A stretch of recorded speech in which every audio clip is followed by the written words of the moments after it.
Ladies and gentlemen, ರಾಜ್ಯ ಬಿಜೆಪಿಯ ಕಿವಿ ಹಿಂಡೋದಕ್ಕೆ ಪಕ್ಷದ ವರಿಷ್ಠರು ಶಸ್ತ್ರಾಸ್ತ್ರಗಳನ್ನು ಹಿಡಿದು ಸಜ್ಜಾಗಿದ್ದಾರಾ? ಕೇಂದ್ರ ಸಂಪುಟದಲ್ಲಿ ಸರ್ಜರಿ ನಡೆಸೋ ಪ್ಲಾನ್ ಏನಾದರೂ ಇದೆಯಾ? ರಾಜ್ಯ ಬಿಜೆಪಿ ಸಾಕ್ತಾ ಇರೋ ದಾರಿ ನೋಡಿ ಮತ್ತೆ ಯಡಿಯೂರಪ್ಪಗೆ ಶರಣಾಗುತ್ತಾ ಹೈಕಮಾಂಡ್? ಅಷ್ಟಕ್ಕೂ ಬಿಜೆಪಿ ಪಾಳೆಯದಲ್ಲಿ ನಡೀತಾ ಇರೋದಾದ್ರೂ ಏನು? ಈ ಬಗ್ಗೆ ಎಲ್ಲ ವಿಚಾರಗಳನ್ನ ನಾನು ನಿಮಗೆ ತಿಳಿಸ್ತಾ ಹೋಗ್ತೀನಿ. ಎಸ್ ವೀಕ್ಷಕರೇ, ನೆಲ ಜಲ ಭಾಷೆಗಾಗಿ ಪ್ರಾಮಾಣಿಕ ಪತ್ರಿಕೋದ್ಯಮ. ನೀವು ನೋಡ್ತಾ ಇದ್ದೀರಾ ಫೋಕಸ್ ಟಿವಿ. ನಾನು ರೂಪಲತಾ.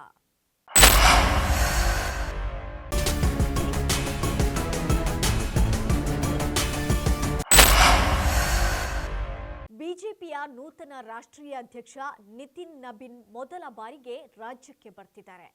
ಇವರು ಬರೋದಕ್ಕೂ ಮೊದಲು ಪಕ್ಷವನ್ನ ಬಲಪಡಿಸುವ ಕಸರತ್ತನ್ನ ನಡೆಸಲಾಗ್ತಿದೆ. ರಾಜ್ಯ ಬಿಜೆಪಿಯ ಸದ್ಯದ ಸ್ಥಿತಿ ಬಗ್ಗೆ ಚಿಂತಿತರಾಗಿರುವಂತಹ ಪಕ್ಷದ ವರಿಷ್ಠರು ರಾಜ್ಯಾಧ್ಯಕ್ಷ ಸ್ಥಾನದ ಬದಲಾವಣೆ, ರಾಜ್ಯ ಬಿಜೆಪಿಯಲ್ಲಿರುವ ಭಿನ್ನಾಭಿಪ್ರಾಯಗಳನ್ನು ಬಗೆಹರಿಸಿ ಪಕ್ಷವನ್ನ ಬಲಪಡಿಸುವ ಬಗ್ಗೆ ಪ್ರಮುಖ ನಾಯಕರಿಂದ ಮುಕ್ತ ಅಭಿಪ್ರಾಯ ಸಂಗ್ರಹಿಸುವುದಕ್ಕೆ ಮುಂದಾಗಿದ್ದಾರೆ. ಇದನ್ನು ನೋಡ್ತಾ ಇದ್ರೆ ಕಾಡೋ ಒಂದು ಪ್ರಶ್ನೆ ಏನಂದ್ರೆ, BY ವಿಜಯೇಂದ್ರ ರಾಜ್ಯಾಧ್ಯಕ್ಷ ಸ್ಥಾನದಿಂದ ಕೆಳಗಿಳಿಯುತ್ತಾರಾ ಅನ್ನೋದು. ಈಗಾಗಲೇ ಕೇಂದ್ರದಲ್ಲಿ ಸಂಪುಟ ವಿಸ್ತರಣೆ ಆಗೋ ಸಾಧ್ಯತೆ ಇದ್ದು ವಿಜಯೇಂದ್ರರನ್ನ ರಾಜ್ಯಾಧ್ಯಕ್ಷ ಸ್ಥಾನದಿಂದ ಕೆಳಗಿಳಿಸಲಾಗುತ್ತದೆ ಅನ್ನೋ ಸುದ್ದಿ ಹರಿದಾಡ್ತಿದೆ. ಒಂದು ವೇಳೆ ವಿಜಯೇಂದ್ರನೇ ರಾಜ್ಯಾಧ್ಯಕ್ಷ ಸ್ಥಾನದಲ್ಲಿ ಮುಂದುವರೆದ್ರೆ ಯಾಕೆ ಮುಂದುವರಿಬೇಕು ಮತ್ತು ಯಾಕೆ ಮುಂದುವರಿಬಾರ್ದು ಅನ್ನೋದನ್ನ ಹೇಳ್ತೀನಿ.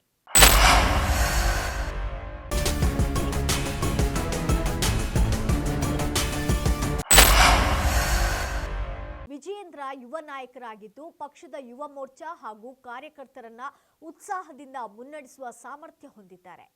ಲಿಂಗಾಯತ ಸಮುದಾಯದ ಪ್ರಭಾವಿ ನಾಯಕರಾದ BS ಯಡಿಯೂರಪ್ಪ ಅವರ ರಾಜಕೀಯ ವರ್ಚಸ್ಸು ಮತ್ತು ಬೆಂಬಲ ವಿಜಯೇಂದ್ರಗಿದೆ.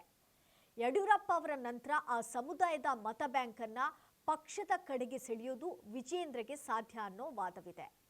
ಇನ್ನು ಇವರು ಯಾಕೆ ರಾಜ್ಯಾಧ್ಯಕ್ಷ ಸ್ಥಾನದಿಂದ ಕೆಳಗಿಳಿಬೇಕು ಅಂದ್ರೆ, ಬಿಜೆಪಿ ರಾಷ್ಟ್ರೀಯ ಮಟ್ಟದಲ್ಲಿ ಕಾಂಗ್ರೆಸ್ ಮತ್ತು ಇತರ ಪ್ರಾದೇಶಿಕ ಪಕ್ಷಗಳ ಕುಟುಂಬ ರಾಜಕಾರಣವನ್ನ ತೀವ್ರವಾಗಿ ವಿರೋಧಿಸುತ್ತೆ.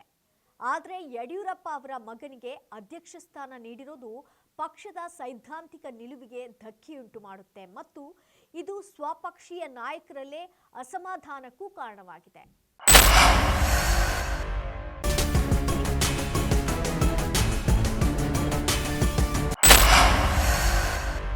ಪಕ್ಷದಲ್ಲಿ ದಶಕಗಳಿಂದ ಶ್ರಮಿಸಿದ ಅನೇಕ ಹಿರಿಯ ಮತ್ತು ಅನುಭವಿ ನಾಯಕರನ್ನ ಕಡೆಗಣಿಸಿ ವಿಜಯೇಂದ್ರಗೆ ಉನ್ನತ ಸ್ಥಾನ ನೀಡಿದ್ದು ಪಕ್ಷದೊಳಗೆ ಆಂತರಿಕ ಭಿನ್ನಮತಕ್ಕೆ ದಾರಿ ಮಾಡಿಕೊಟ್ಟಿದೆ. ಈಗ ಇಲ್ಲಿ ವಿಜಯೇಂದ್ರಗೆ ಸಂಕಷ್ಟ ಎದುರಾಗಿರೋದು ಒಂದು ಕಡೆ ಆದ್ರೆ, ರಾಜ್ಯ ಬಿಜೆಪಿ ಸಾಕ್ತಾ ಇರೋ ದಾರಿನೇ ಬೇರೆ ಇದೆ. ಕಾಂಗ್ರೆಸ್ ರೀತಿ ಇಲ್ಲೂ ಆಗಾಗ ಬಣಬಡಿದಾಟ, ಪಕ್ಷದಲ್ಲಿ ಒಗ್ಗಟ್ಟಿಲ್ಲದೆ ಇರೋದು, ಭಿನ್ನಾಭಿಪ್ರಾಯಗಳು, ಸರಿಯಾದ ಸಂಘಟನಾತ್ಮಕ ಶಕ್ತಿ ಇಲ್ಲದೆ ಇರೋದನ್ನ ನೋಡಿದ್ರೆ ಮತ್ತೊಮ್ಮೆ ಹೈಕಮಾಂಡ್ ಪ್ರಬಲ ಬಿಜೆಪಿ ನಾಯಕ ಮಾಜಿ CM BS ಯಡಿಯೂರಪ್ಪಗೆ ಶರಣಾಗುತ್ತಾ ಅನ್ನೋ ಕುತೂಹಲ ಹೆಚ್ಚಾಗಿದೆ.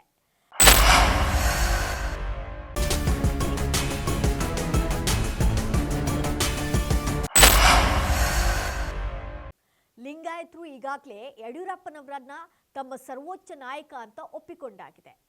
ಈ ಹಿಂದೆ ಹೈಕಮಾಂಡ್ BSY ಯನ್ನ ಮುಖ್ಯಮಂತ್ರಿ ಸ್ಥಾನದಿಂದ ಕೆಳಗಿಳಿಸಿದಾಗಲೂ ಕೂಡ ಸಮುದಾಯ ಅವರ ಬೆನ್ನಿಗೆ ನಿಂತಿತ್ತು. ಈ ಮತ ಬ್ಯಾಂಕ್ ಕೈ ತಪ್ಪಿದ್ರೆ ಕರ್ನಾಟಕದಲ್ಲಿ ಬಿಜೆಪಿ ಅಧಿಕಾರಕ್ಕೆ ಬರಲು ಸಾಧ್ಯವೇ ಇಲ್ಲ ಅನ್ನೋದು ಹೈಕಮಾಂಡ್ಗಿರುವ ಅತಿ ದೊಡ್ಡ ಭಯ. BSY ಕೇವಲ ಲಿಂಗಾಯತ ನಾಯಕನಾಗಿ ಮಾತ್ರವಲ್ಲ, ರೈತ ನಾಯಕನಾಗಿಯೂ ಗುರುತಿಸಿಕೊಂಡು ಮಾಸ್ ಲೀಡರ್ ಆಗಿದ್ದಾರೆ. ಹಾಗಾಗಿ ಈಗ ಮತ್ತೊಮ್ಮೆ ರಾಜ್ಯದಲ್ಲಿ ಬಿಜೆಪಿಯನ್ನ ಬಲಪಡಿಸೋದಕ್ಕೆ ಹೈಕಮಾಂಡ್ ಯಡಿಯೂರಪ್ಪನವರ ಮೊರೆ ಹೋಗುತ್ತಾ, ಅವರಿಗೆ ಶರಣಾಗುತ್ತಾ ಅನ್ನೋದನ್ನ ಕಾದು ನೋಡಬೇಕಾಗಿದೆ. ಇದು ಈ ಕ್ಷಣದ ಪೊಲಿಟಿಕಲ್ ಅಪ್ಡೇಟ್. ನೆಲ ಜಲ ಭಾಷೆಗಾಗಿ ಪ್ರಾಮಾಣಿಕ ಪತ್ರಿಕೋದ್ಯಮ. ನೋಡ್ತಾ ಇರಿ ಫೋಕಸ್ ಟಿವಿ.